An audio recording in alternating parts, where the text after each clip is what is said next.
Tässä taas eilisistä liikesarjaa, eli Boomse-treeneistä olen toipumassa. Viime viikko oli ihan hyvä viikko. Pari vondoa, 1 kahvakuula, sitten oli pilates ja jooga, eli tämmöisiä palattavia hommia. Kerran kävin myöskin kävelyllä. Tällä viikolla on suurin piirtein sama suunnitelma, eli pari vondoa, ehkä pilatesta joogaa ja pari opetusvuoroa ja 1 voimaharjoittelu on niin kuin ideana. Palautuminen ehkä pikkusen parempi. Nyt sain nukuttua tuossa viimeinen vähän normaalia paremmin. Se heti huomaa sen jaksamisen tasosta. Silti kroppa on taas sen tuntunut, että nyt pitää tietenkin pitää tänään täysin välipäivä. Sen verran koville eilen taas jouduin. Mutta ajattelin myöskin kertoa siitä, että mitä lisäravinteita käytän, koska niillä ymmärtääkseni on vaikutusta palautumiseen ja myöskin treenitehoihin.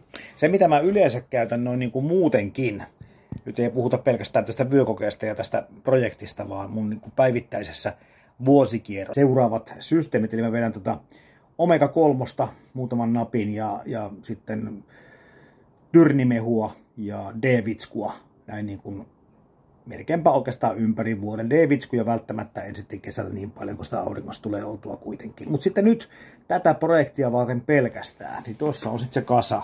Takana näkyy tuo sininen pussi on ihan proteiinijauhetta, sitten siinä on elektrolyyttejä ja kreatiinia, sitten tuossa keskellä on tämmöinen palautusjuomaputkilossa, sitten on rautaa, B-vitamiinia ja shialit, on tuommoinen hivenaine sekoitus tuolta jostakin Himalajalta, ja tämän päälle tietenkin runsaasti vettä, sitä on niin kuin oltava koko ajan, ja sitä onkin tässä erilaisissa niin kuin kipoissa ja tölkeissä koko ajan mulla lähettyvillä. Tietenkin toi kreatiiniproteiini on vähän sillä tavalla, että mä en pelkästään sitä vondoa treenaa, mä myöskin teen tämmöistä voimaharjoittelua tässä sivussa. Eli yritän tämmöistä niin terveysnäkökulmaa.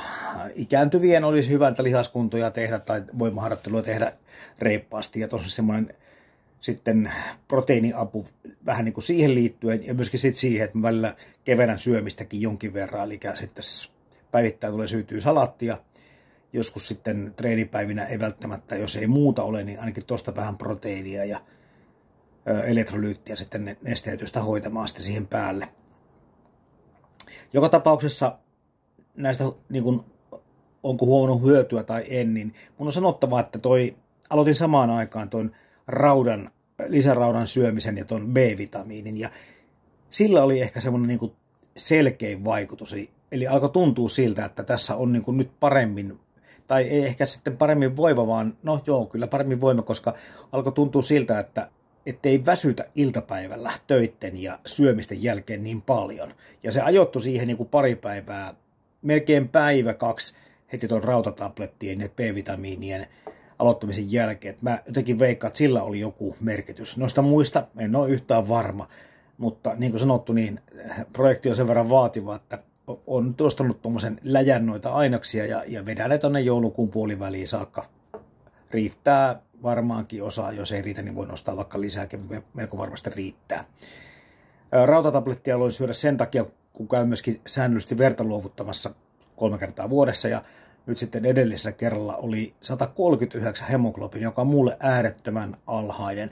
Mun hemppa on ollut aina lähemmäs 200 nuorena. Ja sitten se tippui 170 ja sitten siinä ehkä varhaisaikuisuudessa nyt se on pyörinyt viime vuosina 160, 170 kieppeillä. Siksi tuo 139 hieman niin kuin ihmetytti, että miksi se on niin alhaalla, mutta ei muuta kuin rautakuuri heti siihen. Ja sen huomaa myöskin väsymyksenä, että jos hemoglobiini laskee, tarkoittaa, että sulla on rautaa liian vähän siinä mukana tuossa kehossa, ja kyllä se niin kuin auttaa sitten jaksamaan heti siinä asiassa. Luulen, että on alhaisen hempan syy, hemoglobin, puhun hempasta, syy on sitten toi liian kova treenaaminen. Jatkuu taas.